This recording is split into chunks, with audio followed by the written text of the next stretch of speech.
সমস্যা তাকে এক সপ্তাহের জন্য সেটাকে সরিয়ে দাও।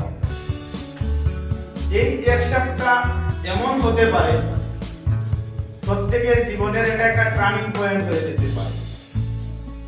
কে কোথা থেকে প্রথম যদি আমাকে সেই পথটা না দেখাতেন, তাহলে হয়তো আজকে আমি এখানে এসেছি, এদের সাথে আমার দেখা হতো না বা আমি বসতে পারতাম না। ওনারা আমাকে জানানি বা বলতে পারবো না। আমার বয়োজ্যেষ্ঠ বিশাখাগড় গ্রাম পঞ্চায়েতের আমার সহকর্মিতা এই গ্রামের বিশাখাগড় গ্রাম পঞ্চায়েতের পক্ষ থেকে অভিনন্দন জ্ঞাপন করছি।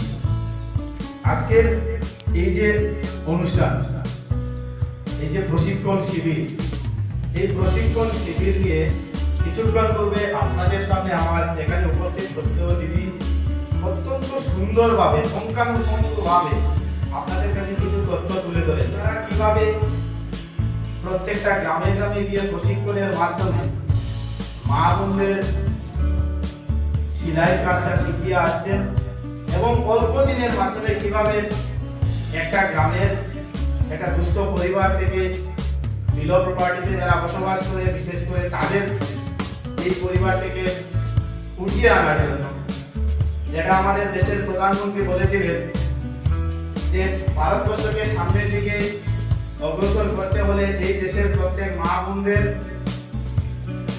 দিকে গুরুত্ব দিতে হবে। মা বোন যারা রয়েছে তাদের কর্মসংস্থানের ব্যবস্থা করতে হবে, তাদেরকে শিক্ষার দিকে এগিয়ে নিয়ে যেতে হবে।